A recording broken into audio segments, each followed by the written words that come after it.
نماز فجر ادا کرنے کے فوراً بعد میں قبرستان میں آیا تاکہ میں اپنے مرحوم باپ کی قبر پر دعا مانگ سکوں۔ میں اپنے مرحوم باپ کی قبر پر کھڑا ہو گیا اور دعا مانگنے لگا۔ جیسے ہی میں نے دعا شروع کی تو اچانک مجھے چیخوں پکار کی آوازیں سنائی دینے لگی۔ میں حیران ہو کر ادھر ادھر دیکھنے لگا لیکن مجھے کوئی بھی نظر نہ آیا۔ خوف اور دہشت کی وجہ سے میرا دل پھٹ رہا تھا۔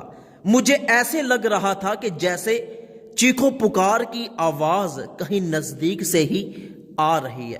میں نے ادھر ادھر دیکھا تو مجھے ایسے لگا کہ جیسے چیخوں پکار کی آواز ساتھ والی قبر سے آ رہی ہے۔ میں آہستہ آہستہ اس قبر کی طرف بڑھا اور بڑی ہمت کے ساتھ اس قبر کے نزدیک جب میں نے کان کیا تو مجھے آوازیں اور زیادہ زور زور سے آنے لگی۔ میں وہاں سے اٹھا۔ ایک جانب سے قبر کھلی ہوئی تھی، قبر میں بڑا سارا سوراخ تھا۔ میں اس سوراخ کے نزدیک گیا، سوچا کہ اس میں دیکھنے کی کوشش کروں، لیکن جیسے ہی میں نے اس میں دیکھا تو میں جھٹکا لگا کر پیچھے گرا اور تیزی کے ساتھ میں قبرستان سے باہر نکل گیا اور خوف اور دہشت کے مارے مجھ سے چلا بھی نہیں جا رہا تھا۔ یہ تو مجھے پتا ہے کہ میں قبرستان سے باہر کیسے آیا۔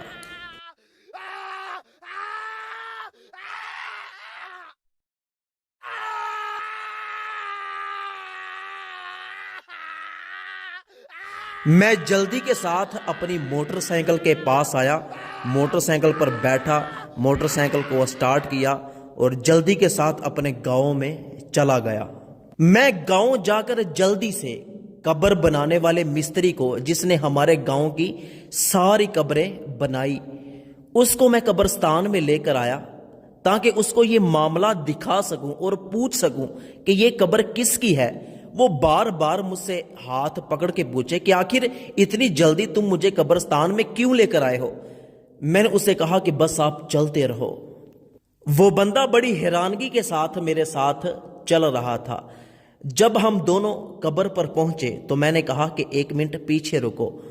میرا گمان تھا کہ ابھی بھی قبر سے آوازیں آ رہی ہوں گی، لیکن جب میں نے قبر کو کان لگا کر دیکھا تو کوئی کسی قسم کی آواز نہیں آ رہی تھی۔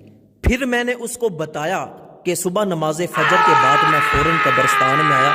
جیسے ہی اپنے باپ کی قبر پر دعا مانگنا شروع کی تو مجھے خوفناک آوازیں آنے لگی۔ میں نے ادھر ادھر دیکھا، کوئی نظر نہیں آیا تو میں اس قبر کی طرف بڑھا تو اس قبر سے مجھے وہ خطرناک اور خوفناک آوازیں آ رہی تھیں۔ کیا آپ جانتے ہیں کہ یہ قبر کس کی ہے؟ اس نے بتایا کہ یہ قبر ہمارے گاؤں کے ایک ٹھیکیدار کی ہے جو بہت ہی ظالم انسان تھا، اور سب سے بڑی بات یہ کہ یہ بندہ سود کا کاروبار کیا کرتا تھا اور لوگوں پہ ظلم کیا کرتا تھا، لوگوں کو سود پر قرض دیا کرتا تھا۔ تو میں سمجھ گیا کہ قبر سے جو آوازیں آ رہی ہیں یہ یقیناً سود کا کاروبار کرنے کی وجہ سے عذاب مل رہا ہے۔